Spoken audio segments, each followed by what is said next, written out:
સાથીઓ, જય ભીમ, નમો બુદ્ધાય.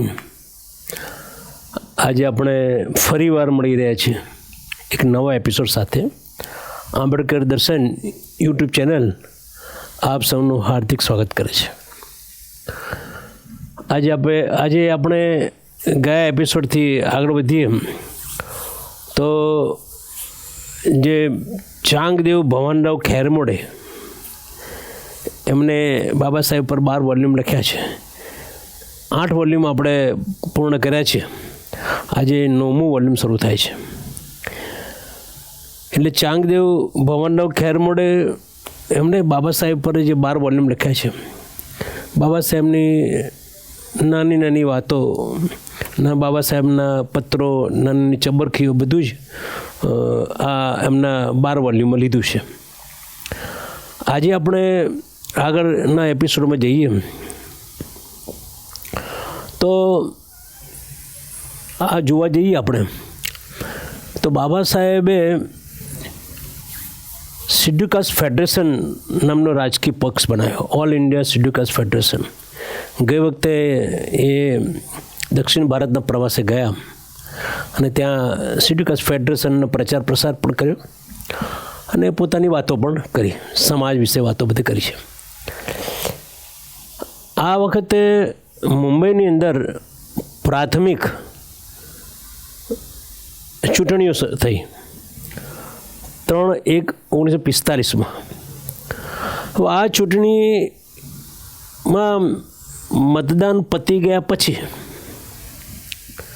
બધા પોતપોતાના ઘેર જતા હોય, એ વખતે જે મતદાતા ઘેર જઈ રહ્યા હતા એમાંના એક અસ્પૃશ્ય સમાજના ચોખાજી સાવડારામ ગાંગુડે એ પણ પોતાના ઘર તરફ જઈ રહ્યા હતા.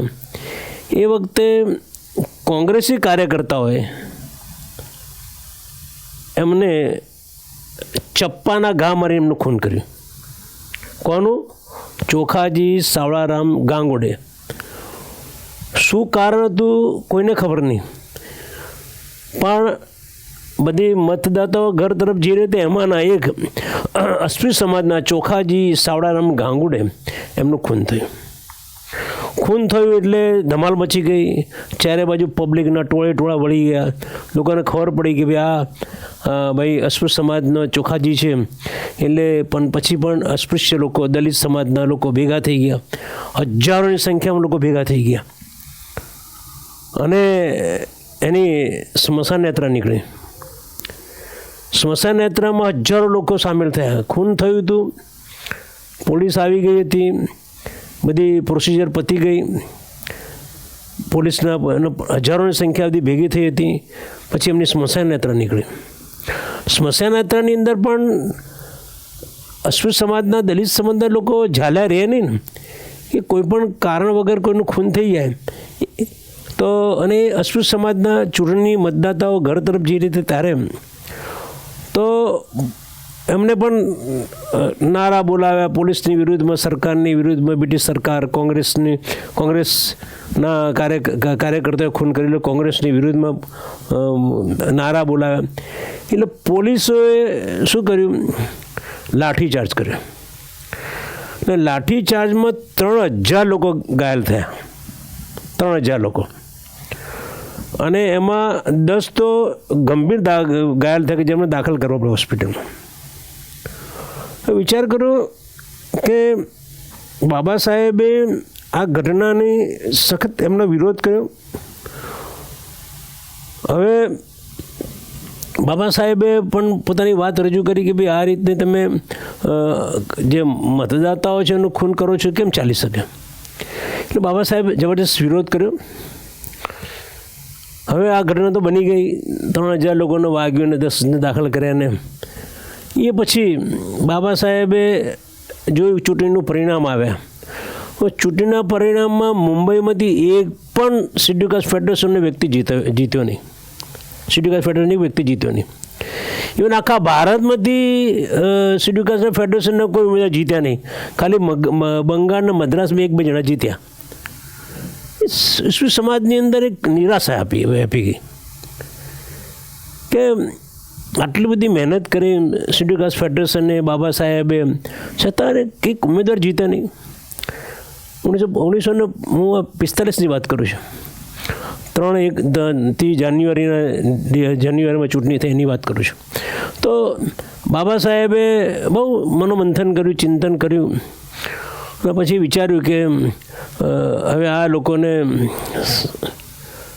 મારે આશ્વાસન આપવું પડશે, સાંત્વન આપવું પડશે સમાજના લોકોને કે ભાઈ નિરાશ થવાની જરૂર નથી. એટલે એમણે શેડ્યુલ કાસ્ટ ફેડરેશનના મુંબઈ પ્રાંતના અધ્યક્ષ મડકે બુઆ, એમનું મૂળ નામ હતું ગણપતભાઈ જાધવ. ગણપતભાઈ જાધવ, એમને લોકો મડકે બુઆ કહેતા હતા. એ મડકે બુઆને કહ્યું બાબા સાહેબે કે આપણે મુંબઈની અંદર અધિવેશન બોલાવીએ, સમગ્ર ભારતના લોકોનું એક અધિવેશન બોલાવીએ અને લોકોને જે નિરાશા વ્યાપી છે લોકોને કંઈ સાંત્વન આપીએ એમ. એટલે બાબા સાહેબે કહ્યું. એટલે લગભગ 6 મે, ખાસા મહિનો થઈ ગયો, 6 મે 1945 દિવસે મુંબઈમાં નરે પાર્કની અંદર બાબા સાહેબ શેડ્યુલ કાસ્ટ ફેડરેશનનું અધિવેશન બોલાવ્યું. બરાબર. મડકે બુઆ એ બહુ મહેનત કરી. મડકે બુઆ બહુ સામાન્ય ઘરનો માણસ, પૈસાની તકલીફવાળો માણસ, આર્થિક સ્થિતિ બહુ સારી નહીં, છતાં પણ એમને આ અધિવેશનનું કામ કર્યું અને બાબા સાહેબના અધ્યક્ષસ્થાને આ અધિવેશન બોલાવ્યું. બરાબર. અને બાબા સાહેબે પછી ત્યાં અધિવેશનની અંદર બાબા સાહેબ પોતાનો વાત રજૂ કરવાના હતા. એ વખતે અમુક કાર્યકરો બાબા સાહેબને મળવા આવે એ સમયે અને બાબા સાહેબને ફરિયાદ કરી. ફરિયાદ કઈ કરી? મડકે બુવાની ફરિયાદ કરી કે મડકે બુઆ છે ને કે અમારી જોડે અમે જ્યારે નોકર એવી રીતે વ્યવહાર કરે છે અને અમારું અપમાન કરી નાખે છે, આવું બધું ફરિયાદ કરી. એટલે બાબા સાહેબ એ વખતે જ મડકે બુવાને બોલાવ્યા કે ભાઈ આ લોકો ફરિયાદ કરે છે, શું છે? એટલે એમને કહ્યું મડકે બુઆ કે ભાઈ આ લોકોને આપણે નક્કી કર્યું બધા કાર્યકરોને કે દર મહિને એમને કંઈક માસિક વેતન કંઈક આપીએ, આ લોકો કાર્યકર કામ કરે છે. એટલે બાબા સાહેબે કહ્યું કે મેં વેતન, હવે મારી પાસે પૈસા નથી, વેતન આપ્યું નથી. એટલે આ લોકો અકળાઈને પછી મારી ફરિયાદ કરે છે. પણ પછી બાબા સાહેબ કહ્યું કે જો તમે સાંભળી લો ભાઈ મડકે બુઆ, તમે સાંભળી લો ગણપતભાઈ જાધવ, કે તમે શું સમજો છો તમારી જાતના? તમે ભાષા સમજો છો તમારી જાતના? ત્યાં કાર્યકરોને અહીં ફરિયાદ છે કે બરાબર, કામ કરવું હોય સારી રીતે કામ કરવું તો કરો ને નીકળી જાઓ, કે કંઈ જરૂર નથી. કે બાબા સાહેબે મડકે બુવાને બરાબર દબડાવી દીધા અને પેલા કાર્યકરો પણ ગુસ્સામાં આવી ગયા. 2-4 કાર્યકરો તો ધમાલ મચાવી દીધી. વાત સાચી છે કે મડકે બુવા આમ કરે તેમ કરે છે બાબા સાહેબને. પણ બાબા સાહેબ બહુ સમજી શકતા હતા કે આ મડકે બુવા એ કહ્યું હશે પણ એને પૈસા નહીં હોય, તકલીફ હશે, એટલે કદાચ આ પ્રશ્ન ઊભો થયો હશે. પણ બહુ જ કાર્યકર બહુ સારો કાર્યકર છે, નિષ્ઠાવાળો કાર્યકર છે. એટલે બાબા સાહેબ કહ્યું, પછી જ્યારે એમનું લેક્ચર શરૂ થયું ત્યારે કહ્યું કે મડકે બુવાની જે ફરિયાદ આવી એના અનુસંધાન મારે કહેવાનું કે આ આટલું મોટું અધિવેશન જે બોલાવ્યું છે એ અધિવેશનની જે વ્યવસ્થા કરી છે મડકે બુવા વ્યવસ્થા કરી છે. એની નિષ્ઠા માટે તો કોઈ બેમત નથી. હવે કોઈ ફરિયાદ કંઈ થયું હોય તો એ તો ફરિયાદ આપણે ઉકેલી શકીશું, પણ મડકે બુવાને એની જેટલી પ્રશંસા કરેલી ઓછી છે. બહુ જ કામનો માણસ છે, બરાબર. એની પાસે આર્થિક સ્થિતિ સારી નથી, છતાં પણ આ બધા આટલા બધા કામ કરે છે. અને કોણ કામ કરે? જે પક્ષોમાં જીતતા નથી એ પક્ષોનું કામ કોણ કરે? પણ આ સમાજ માટેની લાગણીના કારણે મડકે બુવા કામ કરે છે. એટલે બાબા સાહેબે લોકોને શાંત કર્યા અને પછી બાબા સાહેબે લેક્ચર આપીને કહ્યું કે જો સાંભળી લો કે આપણે એક અસ્પૃશ્ય સમાજ એક આ દેશની અંદર છે કે જેની ઘણી સમસ્યાઓ છે. અસ્પૃશ્યતા છે, ભેદભાવ છે, પક્ષપાત છે, લોકો અપમાન કરે છે, બધું છે એના માટે આપણે લડી રહ્યા છે. અને એના કારણે આપણે લડવા માટે આપણે એક પક્ષ બનાવ્યો શિડ્યુલ કાસ્ટ ફેડરેશન. અને શિડ્યુલ કાસ્ટ ફેડરેશન એ સંગઠન જ આપણે સંગઠનના કારણે જ કામ કરી શકીશું. એટલે નિરાશ થવાની જરૂર નથી. અને શિડ્યુલ કાસ્ટ ફેડરેશન ચૂંટણીમાં ઊભા રહેશે. અને ચૂંટણી જ મહત્ત્વની છે આપણા માટે. એક મોટો આધાર ચૂંટણી છે. જીત અથવા હાર એ તો બની શકે, પણ આપણે નિરાશ થવાનું નથી. આપણે સતત કામ ચાલુ રાખવાનું છે. બરાબર, સતત કામ ચાલુ રાખવાનું છે. ડબલ ઉત્સાહથી કામ કરવાનું છે. બરાબર. અને સંઘર્ષ તો રહેવાનો જ છે. સતત સંઘર્ષ કરવો પડશે. બરાબર. આરોપો તો તમારી પર લાગવાના છે. તમારી બાબતે આરોપ લગાવવાના કે તમે ક્યાં હારી ગયા અને તમે કંઈ કામ કરતા નથી, પણ તમે કામ કરો જ છો. અને તમે મારા ખભે મિલાઈને કામ કરો છો. મારી પાછળ તમે ઊભા છો તમે, પણ તમે નિરાશ ના થશો. અને આપણે સંઘર્ષ ચાલુ રાખવાનો છે. આપણે જે બનાવ્યું શિડ્યુલ કાસ્ટ ફેડરેશન એ આપણા સમાજનું, ભારત દેશના અસ્પૃશ્ય સમાજ માટેનો એક પક્ષ છે. અને પક્ષમાં આજે આખા ભારતમાં કોંગ્રેસની વાવા છે, કોંગ્રેસનો માહોલ છે. અને એમાં આપણે કામ કરવાનું છે. એટલે કામની અંદર આપણે હારી પણ જઈએ, ભલે એક પણ જીત્યો નથી, પણ આપણે સારા દિવસ આવશે. એ બાબા સાહેબે એમને કહ્યું કે ચૂંટણી એકમાત્ર સાધન છે. અને અસ્પૃશ્ય સમાજે શિડ્યુલ કાસ્ટ ફેડરેશનની અંદર બધાએ લોકોએ કામ કરવું પડશે. આજે તો કાલે આપણી જીત છે જ. અને આ લોકો આરોપ કરે છે, લોકો પબ્લિક, કે તમે લોકો ખાલી જાતીય પ્રશ્નો માટે લઈને ફરો છો, રાષ્ટ્રીય પ્રશ્નો માટે કંઈ કરતા જ નથી. આ વાત એમની ખોટી છે. આપણે જાતિ પ્રશ્ન તો જરૂરી છે, કે આપણે જાતિ પ્રશ્ન તો દેશના માટે એક શરમજનક બાબત છે જાતિ પ્રશ્ન. પણ રાષ્ટ્ર માટે પણ કામ કરીએ જ છીએ. કોણ કે રાષ્ટ્ર માટે કામ નથી કરતા? રાષ્ટ્રના કામ કરીએ છીએ બધા. ચારે બાજુ તમે બ્રિટિશ ગવર્મેન્ટ સામે લડવાનું હોય તો લડીએ છીએ. બરાબર. બધા માટે કામ કરે છે. અને બીજા કોણ કામ રાષ્ટ્ર માટે બીજા કોણ કામ કરે છે? બધા જ લોકો પોતાના સ્વાર્થ માટે કામ કરે છે. કોંગ્રેસ સ્વાર્થ માટે કામ કરે તો એ ઠોસ કામ કરે ગણાય. અને અમે સમાજ માટેનું કામ કરીએ ઠોસ કામ કરી ના કહેવાય. આ તમારી ફરિયાદ, તમારા આરોપ ખોટા છે. બાબા સાહેબ પોતાના પ્રવચનમાં કહ્યું કે આ ફરિયાદ ખોટી છે. અમે પણ રાષ્ટ્ર માટે કામ કરીએ છીએ.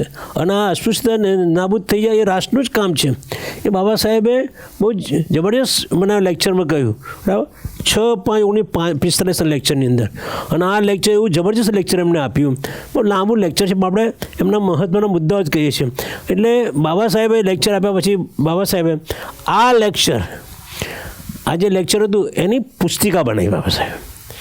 અને પુસ્તિકા એટલે જ્યારે લેક્ચર આપવાના તે લેક્ચરની પુસ્તિકા બનાવીને રાખેલી એમને, લેક્ચર આપવાના તેની. અને એ પુસ્તિકા એ બાબા સાહેબનો 11મો ગ્રંથ હતો. ટોટલ એમણે 10 ગ્રંથ બનાવ્યા. આવા 10 પુસ્તિકાઓ બનાવી દીધી. 11મી પુસ્તિકા એટલે 11મો ગ્રંથ હતો. અને એ મુંબઈની અંદર, દિલ્હીની અંદર એ ત્યાં છપાઈને લાવેલા હતા. અને આજે અધિવેશન હતું 6 તારીખે, 6.49 ત્યારે એમણે પુસ્તિકા એને પબ્લિશ બહાર વિમોચન કર્યું. પ્રકાશિત કરી પુસ્તિકા વિમોચન કર્યું. અને ફક્ત ₹1 કિંમત એની. આ 11 નંબરનું જે એમનું વોલ્યુમ હતું એ ગ્રંથ ₹1 પબ્લિકને ₹1 આપી. બરાબર. અને આ જે પુસ્તિકાનું નામ એનું હેડિંગ એ રાખ્યું, communal deadlock and dominated a way to solid, a way to solid, communal deadlock, a way to solid એટલે જાતિ પ્રશ્ન એનો ઉકેલ. એ નામની પુસ્તિકા 11 નંબરની પુસ્તિકા બાબા સાહેબ આ વોલ્યુમ બહાર પાડ્યું. આ લેક્ચરનું એમને આ વોલ્યુમ બહાર પાડ્યું. અને એમણે ₹1 ફક્ત ₹1 બધાને મળે એમણે ₹1 પુસ્તક બહાર પાડ્યું. આવા બાબા સાહેબ એમણે આ લોકોને બધાને માર્ગદર્શન આપ્યું, બધાના નિરાશા દૂર કરવાની વાત કરી. અને બધી જ એમને સમસ્યાની વાત કરી કે દેશની અંદર શું ચાલે છે એની વાત કરીને આખા પુસ્તકની અંદર એમણે પોતાના વિચારો રજૂ કર્યા. હવે એ વખતે બાબા સાહેબ કહ્યું ભાઈ જ્યારે સ્વરાજ મળે, સ્વરાજ મળે જ્યારે 45 પછી જ્યારે સ્વરાજ મળવાનું હશે, જ્યારે વાત કરે તો સ્વરાજ મળે ત્યારે શું કરવાનું? બાબા સાહેબ કહ્યું સ્વરાજ મળે ત્યારે સંવિધાન નિર્માણ કરવાનું છે. અને સંવિધાન નિર્માણની અંદર આપણે બ્રિટિશ ગવર્મેન્ટ પર આધાર રાખવાનો નથી. બ્રિટિશ ગવર્મેન્ટ આપણું બંધારણ બનાવી શકે એમ નથી, સંવિધાન બનાવી ના શકે, આપણે જ બનાવવું પડશે. આપણે સંવિધાન સભા ઊભી કરવી પડશે. અને તે ક્રિપ્સ જે સ્ટેફર્ડ ક્રિપ્સે પણ પોતાની યોજનામાં કહ્યું છે કે ભારતે પોતાની સંવિધાન સભા બનાવવી જોઈએ. એવી રીતે સપુરીએ પણ કહ્યું કે સંવિધાન સભા બનાવવી જોઈએ. એટલે આપણે સંવિધાન સભા બનાવવાની અને એની અંદર સંવિધાન નિર્માણ બંધ કરવાનું છે. આપણે બ્રિટિશ ગવર્મેન્ટ આધાર રાખવાનો નથી અને આપણે પોતે આ સંવિધાન બનાવવાનું છે. અને આપણી પાસે 1935નું જે ગવર્મેન્ટ એક્ટ છે એ એક્ટની અંદર થોડા સુધારા કરીને એ આપણે બંધારણ તરીકે મૂકી શકીએ એમ છીએ, સંવિધાન તરીકે મૂકી શકીએ એમ છીએ. એટલે બાબા સાહેબે ભારત સરકારને અને કોંગ્રેસને બધાને એમને માર્ગદર્શન આપ્યું કે ભાઈ જ્યારે બ્રિટિશ ગવર્મેન્ટ કે ભાઈ તમારું બંધારણ હશે તો તમને આઝાદી આપીશું, તો તમે 1935નું બંધારણ જેમાં થોડા ફેરફાર સાહેબ બ્રિટિશ ગવર્મેન્ટ બતાવી દેવાનું કે આ અમારું બંધારણ. બરાબર? એટલે સંવિધાન સભા આપણે પોતે બનાવવાનું, સંવિધાન આપણે બનાવવાનું, સંવિધાન સભા બોલાવવાની અને આ બંધારણ બનાવવાનું છે. પણ ત્યાં સુધી 1935નું બંધારણ પણ ગવર્મેન્ટ એક્ટ છે એ ચાલી શકે એમ છે એવું બાબા સાહેબે કહ્યું. એટલે બાબા સાહેબે મુંબઈની ચૂંટણીની અંદર જે અસ્પૃશ્ય વ્યક્તિ અને ચોખાજી સાવડારામ ગાંગુડે જે અવસાન થયું એની પણ બાબા સાહેબ વાત કરી કે આ લોકો કોંગ્રેસી કેવા લોકો છે કે હત્યા કરી નાખે છે. કેટલો બધો ત્રાસ છે સમગ્ર ભારત દેશમાં કોંગ્રેસી લોકોનો ત્રાસ કેટલો બધો છે. બાબા સાહેબ એની પણ બાબા સાહેબ વાત કરી અને એમને પણ દુઃખ વ્યક્ત કર્યું. અને બધા અસ્પૃશ્ય સમાજ સમગ્ર શેડ્યુલ કાસ્ટ ફેડરેશનના લોકોને આશ્વાસન આપ્યું કે આપણે એક દિવસ જીત થવાની, આપણે બરાબર, અને નિરાશ થવાની જરૂર નથી, હાર જીત તો રહેવાની છે એ વાત કરી. અને બધી જે લેક્ચર આપ્યું એની પુસ્તિકા બનાવી, 11મો ગ્રંથ બનાવ્યો અને એ 11મો ગ્રંથ ફક્ત ₹1 લોકોને આપ્યો. બરાબર? Communal deadlock and the way to solve it, જાતીય પ્રશ્નો અને જાતિ પ્રશ્નો એનો ઉકેલ, એની પર એમને પુસ્તિકા બહાર પડી. બરાબર? એટલે આજના એપિસોડમાં આપણે મુંબઈની ચૂંટણી અને બાબા સાહેબનું શેડ્યુલ કાસ્ટ ફેડરેશનનું અધિવેશન 6/5/1945ના દિવસનું એની વાત આપણે કરીએ. આવતી વખતે આપણે બીજા નવા વિષય સાથે વાત કરીશું. Thank you. જય ભીમ, જય ભારત, નમો બુદ્ધાય.